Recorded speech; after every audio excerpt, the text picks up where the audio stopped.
Ya mfethu, hayi kuhambe kahle khona lapha kwaNtibane.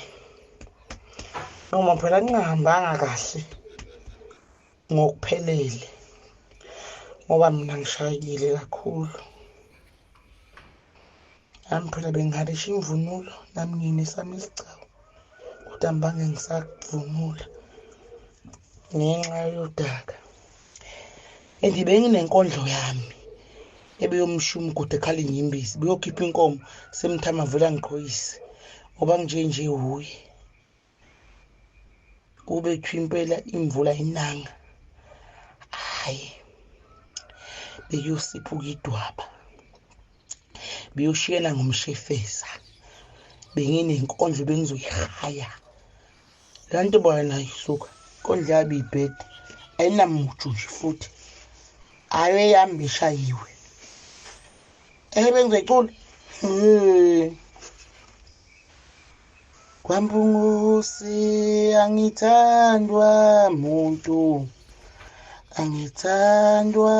muntu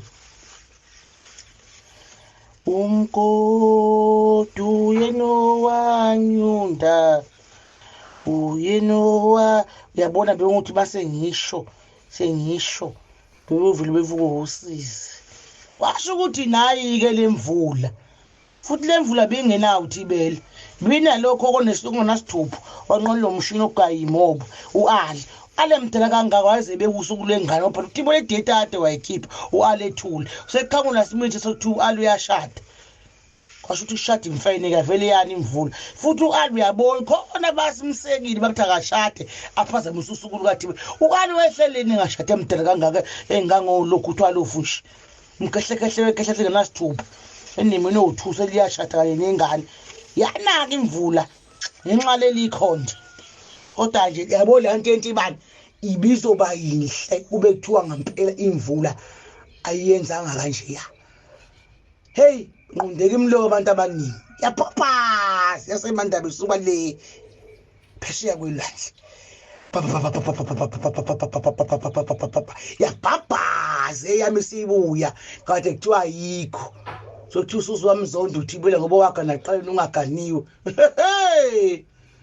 Banqundeka imlomo kodwa hayi yona imvula isidilisile anginazo ngishiya imbatata nje iqashe kuyibutata tami izinhle kanjani qosha ulodaka eningi hawa laphana yes ayimoshekile into entibani ngokwami ngoba hayi bezobhubha bengisehlelweni nami esidwaba sami basho ukuthi nansi ke lemvula lemfene uAli